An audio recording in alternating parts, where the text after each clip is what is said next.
Picture this. You're 14, 15, 16 again. You're young. And you're feeling down, you're feeling stressed, anxious, mad, whatever it is. You're feeling some emotion. You go to talk to your parents about it. We've all heard the line. What is it? It's that music you listen to. Now, as a kid, I never believed it. I thought it was just some lie my mom made up because she hated the type of music I listened to and wanted me to listen to her music. But was she right? The short answer is yeah.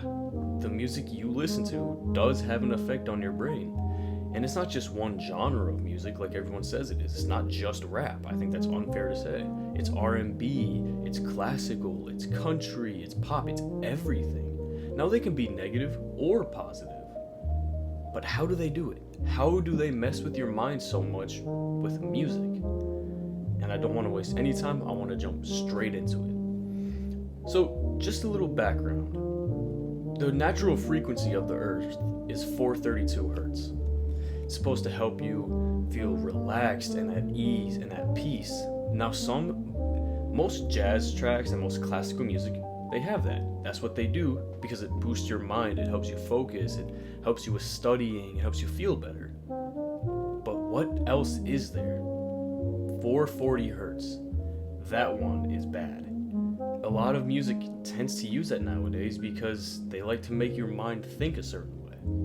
That'll make you feel anxious, scared, sad, upset, mad, and it makes you just so down on yourself. Why do they do it? Well, because it sells better. It really does. Emotional attachment to music makes it sell better. Like, one of the main people who used it a lot, I don't listen to him anymore, haven't listened to him in years, it was X. Everyone knows who XXXTentacion was. A lot of his music was recorded in a negative hertz to make you feel down and make you feel sad, because as a human response, we tend to listen to the music of how we feel to help us cope with that feeling, to help us feel like we're there. But what's bad about that is that the music traps you into it and makes it worse and worse and worse. Now, tying that in, the way that they use the lyrics too, that is what really gets you. We may not subconsciously notice the lyrics. We may not notice it that much. But in our brains, they picks up on these lyrics. Now, if you're listening to something with positive hertz, typically it's going to be a positive lyric. Like a lot of jazz music, like I said, they don't have lyrics, but they have good instrumentals. They have that frequency that helps you feel at peace with yourself, makes you feel happy. If you like, a lot of the sounds that people fall asleep to is in 432. Now, I've done a little bit of research. This isn't just me saying it. It's Mayo Clinic.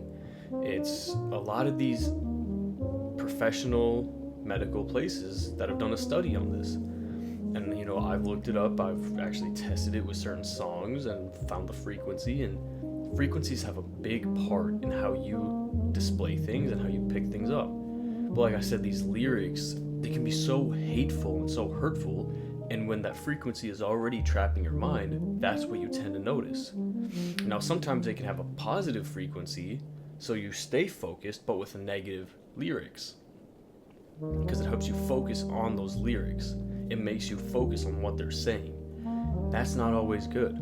There's a lot of music out there that talk about killing people, or just country music. They talk about drinking all the time and hunting. And not hunting isn't bad, but what I'm saying is it makes you think a certain way so you can be just like that, and it traps you into a sense of, I need more music like this. Now, me personally, I listen to The Weeknd like a lot. I have so many hours listening to just The Weeknd. I know his music is bad, but I like his voice. So I have to sort out which music is good and which music is bad.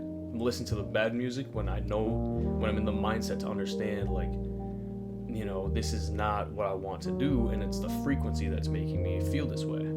And you can do it. It's literally as simple as telling yourself that this frequency is not good for me to be listening to. And that's okay, a lot of other music like Playboy Carti and Destroy Lonely, they do the same thing. They use frequencies to make you think a certain way and to make you listen to that music more and more and more, because it'll trigger something in your brain. It triggers your response. Some people know how to do it to where it triggers dopamine, even if it's in negative hertz. Dopamine is obviously a chemical in your brain. I know people can get it from a lot of things, being happy or just, I don't want to get too much into it. You guys probably know what I'm thinking. Sexual stuff. That's a huge trigger of it. But music can also trigger too, and it'll make you chase and chase and chase and chase, which means you need more and more and more of that music. It's a very dark thing. And if you really understand it, you can really break the cycle. Now, I'm not saying listen to jazz music all the time like I do. I just like jazz music because it helps me focus. I like being focused all the time. I like just not having to worry about lyrics and just listening to that positivity. But you guys can find music that you like with a good frequency. I know there's way more frequencies, but those are like the main two that they talk about. Excuse me. And like, I can't stress it enough that I'm not telling you guys what to listen to. I'm not telling you one genre of music is better, one is worse, or one artist is bad, one artist is good.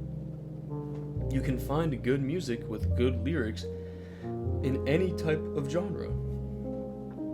Now, some examples would be obviously jazz music or classical music. I know Frank Sinatra's pretty good. I like his music. But some songs by The Weeknd are pretty good. There's some rap songs that are actually pretty good. Just as long as you don't tune into some of the lyrics. Some of them are really bad. Country music, you can find really good ones there. Old country music is very big on using that natural hertz, the natural frequency of the earth, just to make you feel a little bit better. And it is possible to break that cycle, but music 100% does affect you. And the way they do it is very shady. And it sucks because so many young people get wrapped into these things and they want to fit a scene, or they want to fit into what their favorite artist does, and it's not good. It'll get you trapped up into bad things or being something you're not, and it takes you away from who you really are. And with that, I just want to say thank you guys for listening to this video. It means so much to me. I know I just responded to a couple of you guys earlier. My bad. I've been really busy at work. It's been hectic for a long time. But if you check out my social medias, I said this, but this Friday, April 3rd, I am doing my first live stream on YouTube. I am very excited for it. A little bit nervous, but very excited. I'll be going over some of my favorite artists. I know Tory Lanez is actually dropping an album. That's the reason for the theme of the video, is because I wanted to talk to you guys about music, so I'm gonna react to some. I may get my cousin on here if he has time. I know he's pretty busy too. But yeah, I'm super excited, and during the live stream I have another huge announcement that I think you guys are really gonna enjoy. But other than that, I just wanna, like I said, thank you guys and tell you how much I appreciate you. And I want all of you guys to live life to the fullest. God bless.